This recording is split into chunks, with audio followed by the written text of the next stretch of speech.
Welcome to the Stoicism Embrace. We hope you will have fun with us. Enjoy watching. Ryan stopped at the gate and called out as loudly as he could, "Tom, are you home?" Then he listened, but no one answered. Ryan stood for a couple more minutes and then opened the wicket and walked into the cozy, shaded yard. "Tom," he shouted again and listened again. The door to the house proved to be unlocked. "Anybody home?" asked Ryan, already quietly opening the door and peering into the room. There was a cool smell coming from inside the room. Ryan's gaze slid along the side of the house and focused on the beautiful garden that was just behind the house. It was there that Ryan saw a lone female figure with a scarf tied around her head. Tom's mother, he thought. "I'll go and see her to see where my friend has gone." Veronica, Tom's mother, had liked Ryan ever since he developed an interest in the female half of humanity, and this older woman had aroused a lot more emotion inside him than his younger counterparts. Now, when he approached this woman, his soul was filled with mixed feelings of joy and incomprehensible excitement. Ryan loved meeting Tom's mother on the street. There, Veronica, always very fastidious in her clothes, looked elegant, a little piquant, and at the same time an unapproachable beauty. But at home, where she was dressed in a home-colored robe emphasizing the dignity of her feminine beauty, she seemed more simple than in her outfits. But the storm of emotion inside Ryan was still raging. He really liked her slender figure. Veronica herself was generally simple and approachable. At a time when Ryan's interest in and attraction to women had increased, Veronica had perhaps, without realizing it, made a very strong impression on him. It had happened for the first time when he had just turned 18, on a sweltering July day like today. They had gone for a swim in the river, and suddenly Tom's mother had expressed a desire to go with them to splash in the cool water. She was wearing white shorts, a translucent tank top, and her hair was gathered into a tight knot. Ryan walked a little behind the woman and secretly admired her graceful form. The river was shallow at the spot they had chosen for the swim. The three of them waded chest deep into the water and began to play merrily. The friend's mother was wearing a swimsuit that seemed to be made up of several narrow strips of cloth that were connected by invisible threads. Veronica had such an amazingly slim and trim figure that she was the envy of young girls. In Ryan's opinion, it was a crime to hide such beauty. Veronica was an excellent diver, and it was not easy to catch her in the water.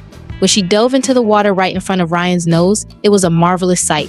For a few moments, his heart sank, and the beautiful mermaid would wiggle a beautiful part of her body and slip away from him.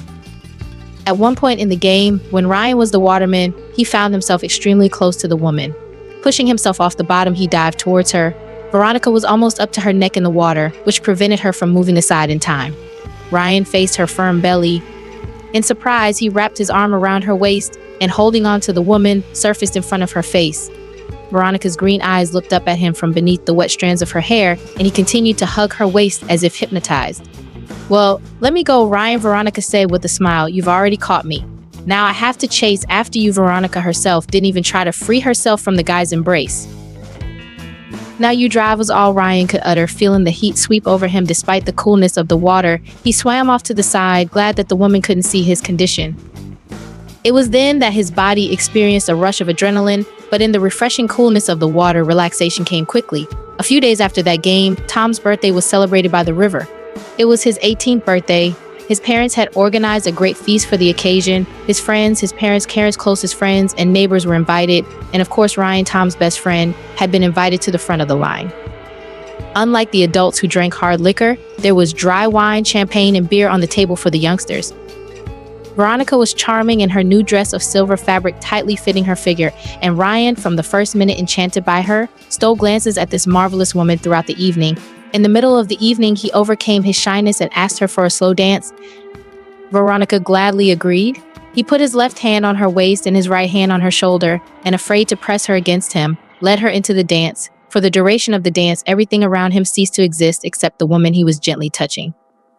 The nearness of Veronica, who in his dreams had been with him for nearly 2 years, sharpened his state of mind so much that his muscles began to feel cramped from the stupor that had gripped him. Ryan hadn't even noticed that at one point Veronica herself had pressed herself against him. He only came to his senses when the warmth of her body was transferred to him and began to float through his arteries. He felt his forehead bead with sweat, but at the very end of the dance, an even more shocking event awaited Ryan. Veronica pressed herself even tighter against him, and Ryan was ready to fall through the earth when he felt a rush somewhere down there. He raised his flaming and slightly confused face to her, but Veronica remained unfazed. She only smiled sweetly and said through her smile, "Thank you for the dance, Chevalier. Now take the lady to her seat." Not feeling his feet under him, Ryan complied with her request. But Veronica moved not to the chair she had been sitting in before the dance, but toward the exit. Ryan walked uncomplainingly beside her like a hireling on a leash. They entered the courtyard. It was already dark, with only the moon brightly illuminating everything around them. It was beautiful.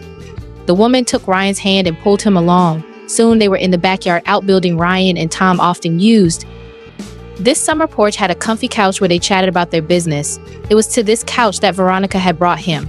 With a soft push, she tipped the lad over onto the couch, crouched down beside him, and quietly said, "Well, my young beau, are you ready to form a feat for a lady?" Her eyes sparkled playfully.